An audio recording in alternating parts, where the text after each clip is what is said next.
Hi, my name is Rebecca Danaher, and I'll be discussing health literacy and ideas around implementing health literacy into the school-based curriculum area of health and physical education. There are three dimensions relating into this health literacy topic. These are functional, interactive, and critical literacy. In McCuaig's, Carroll, and Macdonald's 2014 piece, they talk about these three topics and they use the definitions by Nutbeam's 2002 piece on health literacy to describe them. Starting with functional literacy, this is described as the ability to comprehend health-related information and function within health system contexts using basic skills in reading and writing. The next step of interactive literacy is then personal communication and social skills, which are used to extract and derive information and act independently on that knowledge. As such, individuals begin to actively engage in everyday health-related activities, applying new information to changing circumstances. And then finally, the critical literacy, which is supporting effective social and political action, as well as individual action. Individuals and communities thus acquire the ability to critically analyze health-related information in order to exert control over life events. You can see how these steps build up that knowledge for students to interpret what is really meant by health literacy.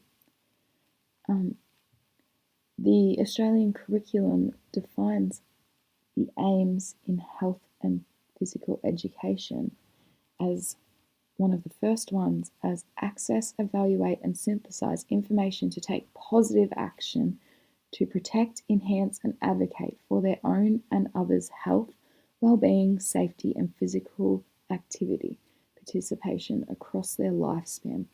You can really see how this health literacy is a build-up of that, students getting the information that they need to then have a healthy lifestyle. McCuaig, Carroll, and Macdonald's 2004 piece goes on to discuss how adolescents want to learn more about health, but they often find health messages hard to understand. And by implementing this health literacy, students then gain that skill and knowledge to start to understand what health is about. And then, therefore, they're able to make these health decisions that are going to take control of their lives and really change where they're heading. The 2004 piece discusses how the schools or where students are going to get this information.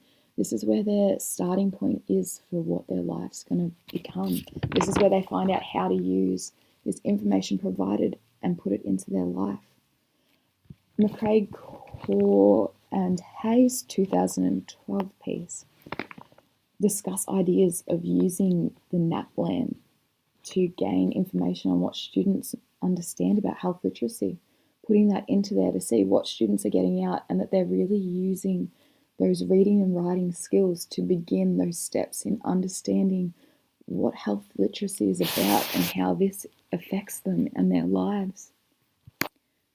We're going to go on to discuss the pros and cons about implementing health literacy in school-based health and PE.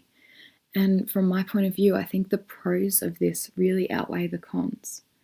So some of the pros can include health messages, really getting them across to the students of the importance of our health.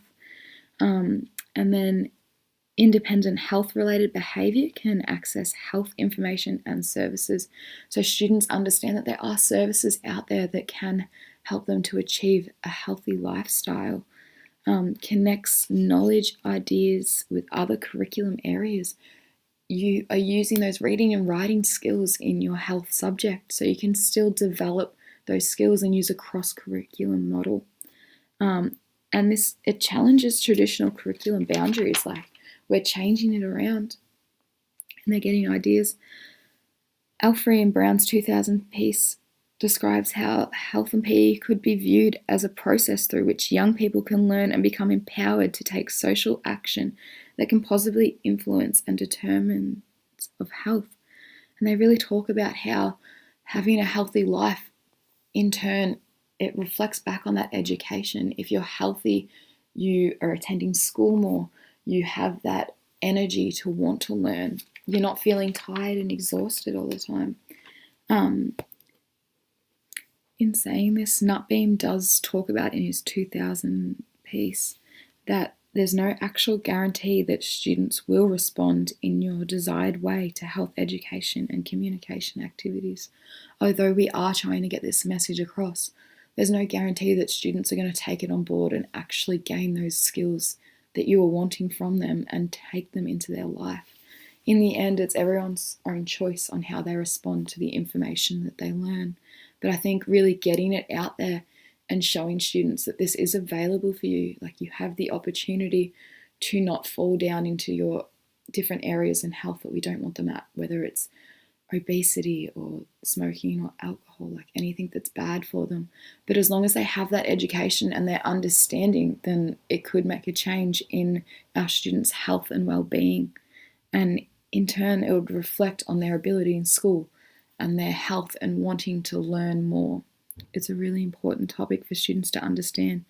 And yeah, there are cons that students need to focus on this, and it might take it away from another subject. But teachers really need to understand that our health is so important. And I don't think that compromising something else should be seen as such a big impact. If we can relate it into the curriculum more, then students might respond better, and they might still gain those skills by using that cross-curriculum.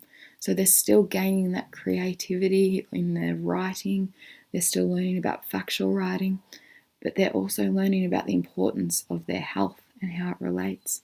Teachers will need to look into it more and gain resources relating around this, but it's the same as any topic that changes around, like when our topics of history change, you need to gain new resources. So when Australia brings in that health system more, we'll need to get resources and understand this more to deliver an efficient program to the children and have an efficient curriculum relating around our health and fitness. Renwick 2014 talks about how teachers need to provide an opportunity in classes to study a range of different health texts so that students can form these links with their own experience and build from it. It's the same as any other text that they're reading in school. They're trying to link their own experiences to what's going on. And if anything, bringing our health into it might bring out more connections through our English skills and writing about it. So why not try to integrate that health literacy into our curriculum? Nutbeam released another article in 2008, and he discusses how low health literacy is often linked to poor socioeconomic circumstances, which I think is something to keep in mind. Like maybe if we are able to educate our kids on what's going on in our health systems and how we have these resources that we could use to live healthier and happier lives, that it could change a lot in our current situations. Harris 1993 outlines 3 ways to respond to a text. You can either ignore it and risk being labelled as an illiterate. You can accept and understand what the text is being conveyed, or you can take up the challenge of what is being offered to you, whether you agree or disagree, but interpret it and understand what it's about. After reading the 2012 piece by Sorensen, Van der Broek, Fulham, Doyle, Pelican, Solvanka, and Bran, it made me really question how far behind we are in developing that health program and how far we still have to come to introduce that. Other countries are taking this health literacy on board, and I think it's something to really consider on how we are presenting this in a classroom and how high of importance we set this for the students. St. Ledger 2001 discusses 3 challenges enabling schools to achieve a successful health promoting environment, similar to what we were discussing at the start of this clip. The 3 challenges that he describes is the traditional structures and functions of the schools, teacher practices and skills, as well as the time and resources. St. Ledger goes on to propose different strategies for these 3 areas and how we can minimise all of these challenges. I think the really important message to consider when questioning health literacies in schools is what type of a future you want for the students coming through.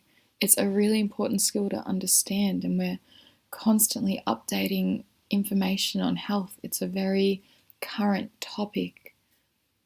All of these resources that I've discussed are really valuable in getting your head around health literacies, really understanding what it's about, and they share both pros and cons on the ideas that you can make your own mind up about what you think and what role you think that health literacies should play in our curriculum for students in today's societies.